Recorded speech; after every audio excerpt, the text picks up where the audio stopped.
On National Security Education Day, Director of the Hong Kong and Macau Affairs Office, Xiaobao Long, said the city should stay alert to potential risks.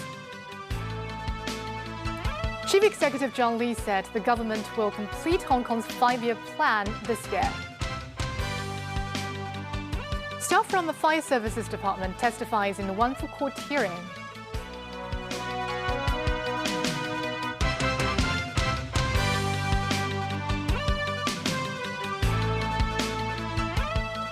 Good evening, welcome to TVB News. Today is National Security Education Day. Xiaobao Long, Director of the Hong Kong and Macau Affairs Office, said Hong Kong should stay alert to potential risks that could impact the city's security and interests. He also urged the SAR government and all sectors in society to align with national development strategies. Samantha Lee reports. The opening ceremony for National Security Education Day took place at the Hong Kong Convention and Exhibition Centre this morning. In attendance were Chief Executive John Lee, Liaison Office Director Zhou Qi, Director of the Office for Safeguarding National Security Deng Jingwei, and Commissioner of the Foreign Ministry in Hong Kong Cui Jiancun. The theme for this year is proactively aligned with the 15th Five-Year Plan, follow a holistic approach to development and security. In a video address, Xiaobao Long, Director of the Hong Kong and Macau Affairs Office, said security is the bedrock of Hong Kong's prosperity and stability, and urged the city to stay on guard at all times. He said some people with ulterior motives politicized the Tai Po fire in an attempt to stir up chaos, warning that they may be still calculating their next move and waiting for a chance to strike back. He said only by holding the line on security can we secure our future, and Hong Kong should always remain vigilant against potential threats. As the Hong Kong government is drafting its first 5-year plan to align with the national 15th Five-Year Plan, Xia urges all sectors to support the plan. In particular, he hopes the business sector and entrepreneurs could serve as the main force driving the city's economic growth. He said Hong Kong is our shared home, and building a better Hong Kong is our collective responsibility. Xia said if all Hong Kong citizens can unite, they can write a new chapter for the Lion Rock legend. Samantha Lee, TVB News. Chief Executive John Lee also delivered a speech at the National Security Education Day ceremony, saying that the government will proactively align with China's 15th Five-Year Plan and complete Hong Kong's first 5-year plan this year. Regarding the massive Tai Po fire that claimed 168 lives, he pledged to hold those responsible accountable and review internal operations once the independent commission concludes its work. Samantha Lee has more. In his speech, Chief Executive John Lee said Hong Kong still faces security threats, as stated in the State Council's white paper. As the city leader, Lee vowed to lead the SAR government in curbing activities that may endanger national security. He said some anti-China and external forces spread false information in an attempt to incite hatred and social unrest. He said those people tried to use the tragedy to cause trouble in Hong Kong, so the city should always stay consistently vigilant. He pledged to pursue accountability and implement systemic reforms after the independent committee's report is submitted. Meanwhile, Lee said the city's first 5-year plan will be completed within this year. This will provide clear directions for Hong Kong's social and economic development and unite all sectors of society to better integrate into the overall national development. Zhou Qi, Director of Beijing's Liaison Office in Hong Kong, said peace is not easily come by, noting that some countries are currently embroiled in war. Every citizen, he said, is both a beneficiary and a guardian of national security. Samantha Lee, TVB News. The independent committee investigating the Tai Po fire questioned officials from the Fire Services Department and the police at the public hearing today. Mimosing Eye reports. The public hearing continued at the City Gallery in Central. The first witness to testify was Sunny Wong, the Deputy Chief Fire Officer of the Fire Services Department who handles the Bureau's emergency call center. The committee heard that the center works closely with the police 999 call team. The police operator will first manage the emergency calls before transferring them to the FSD, once confirming that the incident is a fire. Victor Dawes, the committee's lead counsel, pointed out that the practice would mean callers need to repeat information to the FSD. Referring to the practice as long-standing, Wong said the department could improve manpower efficiency. Wong said the FSD's call center had 30 phone lines, while the police had more than 200 lines. A standing order of the FSD states that the process of obtaining information from callers shouldn't exceed a minute, but Wong said the average time spent on a call was between 5 and 6 minutes on the day of the blaze. The committee played a phone recording on the day of the blaze, which was from a trapped resident on the 17th floor of Wan Chen House. In the call, the woman said she was inside the toilet and saw thick smoke outside the block.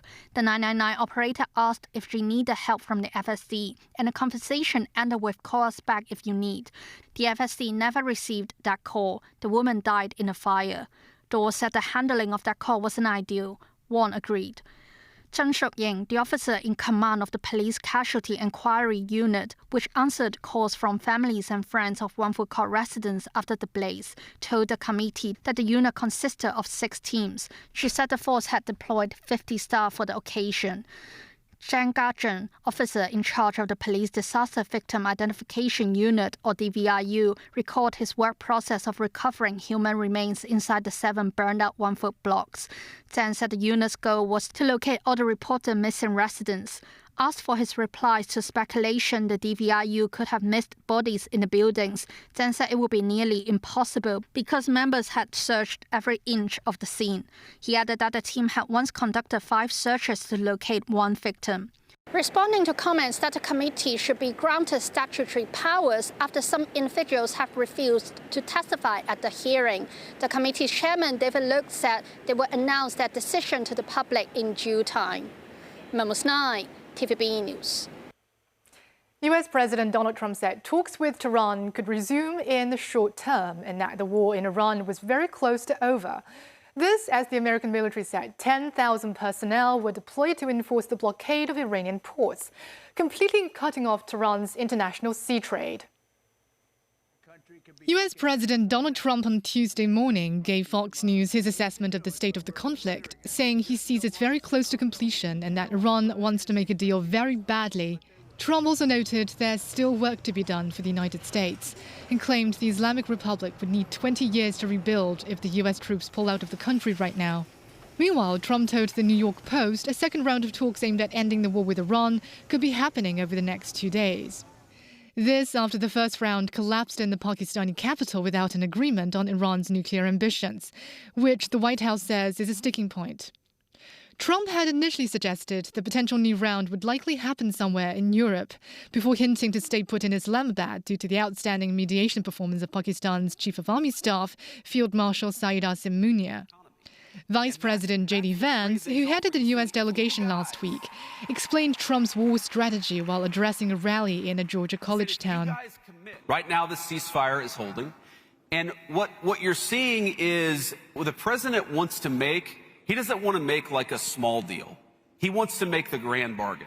But the reason why the deal is not yet done is because the president, he really wants a deal where Iran doesn't have a nuclear weapon, Iran is not state-sponsoring terrorism, but also the people of Iran can thrive and prosper and join the world economy. Iranian President Masoud Pezeshkian on Tuesday praised the anti-war positions demonstrated by China, Russia, Turkey, Italy, Egypt and Spain. He indicated that Tehran would abide by terms of the ceasefire agreement and carry on the negotiations with Washington under the framework of the international laws. Pezeshkian pointed out excessive U.S. demands blocked a deal in talks between the two sides. President Xi Jinping met with Russia's Foreign Minister Sergei Lavrov in Beijing today. Lavrov said Russian President Vladimir Putin will visit China in the first half of the year. Xi said the comprehensive strategic relationship between Beijing and Moscow is developing at a high level. Lavrov is on a 2-day visit to China to boost bilateral ties and discuss the conflicts in the Middle East and Ukraine. During the meeting, President Xi praised the cooperation and relationship between China and Russia and called for further strengthening bilateral ties. He said in the face of the turbulent international situation, the stability and certainty of China-Russia relations is particularly valuable. Lavrov said Russia was ready to help China and other countries affected by the Middle East crisis with energy supplies. Lavrov also said that Russia and China had all the necessary means to avoid reliance on what he described as U.S. efforts to disrupt global energy markets through conflict in the Middle East. U.S. President Donald Trump's son Eric Trump and his wife Lara will reportedly accompany him on his trip next month to China. The spokeswoman for the Trump family said Eric Trump, who manages his father's business empire, would go in a personal capacity. The spokeswoman said Eric Trump does not have business ventures in China, nor plans on doing business in China, and will not be participating in private meetings, but will instead stand alongside his father, President Trump, to mark this historic occasion. The move could nonetheless raise concerns in Washington, given that the billionaire ex-developer's personal wealth and business dealings are managed by his family. Trump had criticized his Democratic predecessor, Joe Biden, for his son Hunter accompanying him to China when Biden was vice president.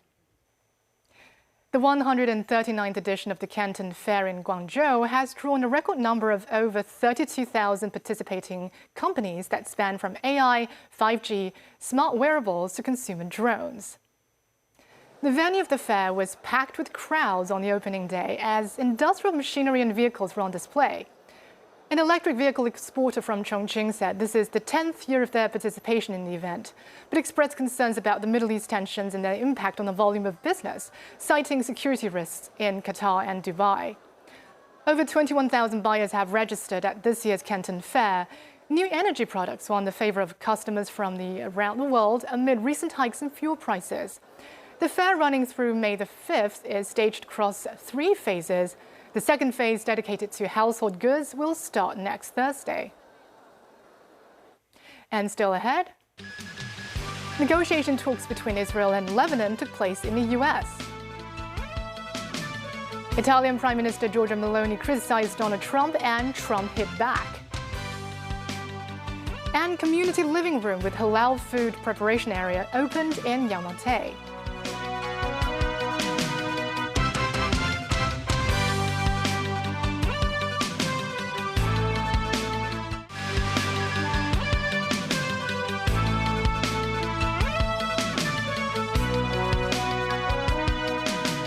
Welcome back. Israel's ambassador to the U.S. said the first negotiation talks between Israel and Lebanon to end their latest conflict were positive. However, on the day of the discussions, incoming fire triggered non-stop drone and rocket alert sirens in Israeli communities near the Lebanese border. Daniel Rao tells us more. Lebanon and Israel held their first direct talks in decades as fighting between Israel and Hezbollah rocks southern Lebanon. U.S. Secretary of State Marco Rubio joined the Israeli and Lebanese ambassadors for the discussions in Washington, D.C. Speaking after the talks, Israeli ambassador to the U.S. Yehia Leiter described the meeting among the U.S., Israel and Lebanon in an extremely positive tone, despite Rubio earlier describing the gathering as part of a longer process. We discovered today that we're on the same side of the equation, and that's the most positive thing we could have come away with. We are both united in liberating Lebanon from an occupation power dominated by Iran called Hezbollah. Lebanon is under their occupation, and we are suffering from their constant barrages of missiles and terror attacks trying to cross our border. And Iran has been weakened. Hezbollah is dramatically weakened. This is an opportunity. This is the first time our two countries are sitting together in over 3 decades. Let's feel the moment. Let's enjoy the moment. And we enjoyed it together. And we had a wonderful exchange of over 2 hours. The two sides, however, laid out different expectations on a peace deal.